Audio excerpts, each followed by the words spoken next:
Senator just alluded to, Republican determination to block assistance to the long-term unemployed is just one part of what seems to be a multi-pronged strategy to stiff, screw, deny, and otherwise leave behind those Americans who are most in need. Tonight, we go all in on the GOP's poverty agenda.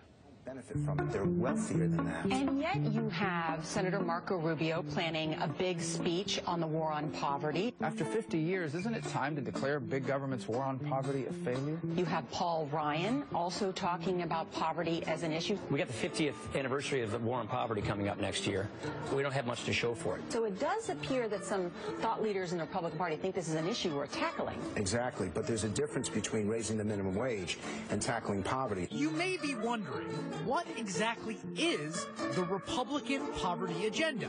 And what have Republicans done concretely to advance it? Most recently, Republicans cut off long-term unemployment benefits for 1.3 million people 3 days after Christmas by refusing to include an extension in the budget agreement hashed out before the holiday. Victory. I do support unemployment benefits for the 26 weeks that they're paid for. If you extend it beyond that, you do a disservice to these workers.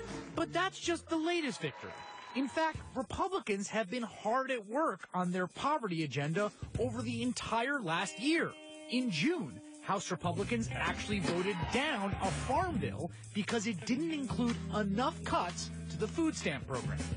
The U.S. House today rejected a 5-year, $500 billion farm bill. The bill would have cut food stamps by $2 billion a year, but that was too much for many Democrats and not enough for a number of Republicans. Doubling down on their poverty agenda, the House passed a bill in September that cut the program by almost $40 billion over the next 10 years. The bill would kick almost 4 million people off the program in the first year alone. Now come early reports that a compromise bill between the House and Senate could include $8 to $9 billion in food stamp cuts.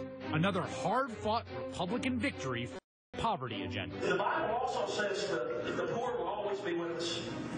And it also says if you don't work, you don't eat. Of course, Republicans' biggest victory for their agenda came not from Washington, but from Republican governors across the country who refused to participate in the Medicaid expansion. Medicaid is a failed program. To expand this program is not unlike adding 1,000 people to the Titanic. In their efforts to block the Medicaid expansion, Republicans have been remarkably successful. 23 states, almost all with Republican governors, are refusing to expand the program, denying health insurance to almost 5 million people who desperately need it. People who say the Republican Party doesn't have a poverty agenda are wrong. They have a very clear, concrete, three-pronged agenda to deny people in desperate straits the help they need, to take away unemployment insurance for people looking for work, to take food out of the mouths of people who are hungry, and to deny poor and sick people health care. That is the Republican Party's poverty agenda, making more people poor. Joining me now is Congressman Dan Kildee, Democrat from Michigan. And Congressman, from your perch in Flint, Michigan, a state that suffered through a very extended rates of unemployment and a city that's had a rough time, how does this look to you? Well, it's just a shame. I mean, the unemployment extension is the difference between people being able to pay their rent, pay their mortgage, feed their kids, pay their car payment.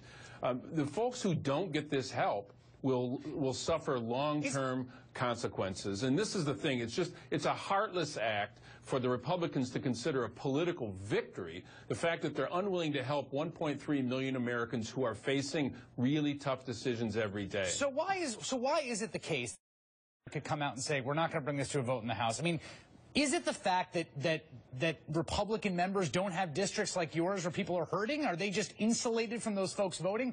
Explain the political logic of it to me.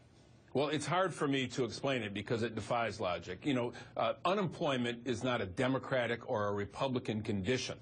There are people in my district who are Democrats, Republicans, and completely apolitical that are struggling because they don't have a job. They're looking for a job. This recovery has not been strong enough to put everybody back to work. And so as Americans, we help one another, and we have a way to do that through unemployment insurance. I don't understand how the Republicans can simply look the other way. So here's the thing. The reason that he won't bring it up, that Boehner may or may not, we hope that he does, but their reluctance to bring it up is not because they oppose it.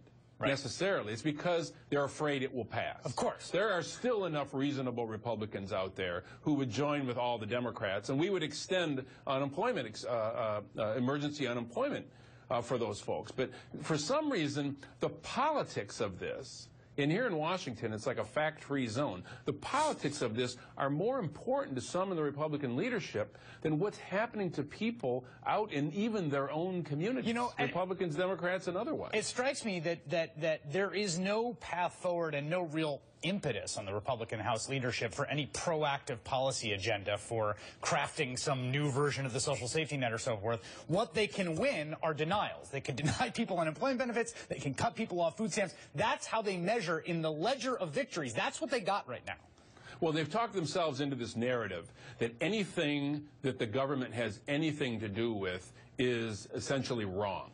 Where the history of the last 50 years has been one where, President Johnson tomorrow decided we would have a war on poverty, and there are pieces of that that have been really important. Unemployment, emergency unemployment extension, for example, has saved 11 million Americans from poverty since 2008. Those are real people who lost their job, and for a temporary period of time, not long-term, for a temporary period of time, needed a few $100s a week to feed their kids, to pay for their heat, to pay the light bill, to keep their car and keep their house. This is not a lifestyle that one longs for. I know these folks. Every one of the people who are on unemployment that I know would gladly trade that condition for a decent job. Now, of course, what Speaker Boehner says is that he wants to see a job, he wants to see a pay-for, and he wants to see a jobs program as a part of it. Well, hey, here's the jobs program would be great. I think if you had a real jobs program, you'd get votes for it. Whenever you hear some of those folks, and the Speaker is one of them, talking about a jobs program, read that to mean tax cuts. Tax cuts for the wealthy, which does not create jobs. That's been proven. So, I mean, this has really gotten out of hand. The politics of this place seem to have overcome logic. Congressman Dan Kildee.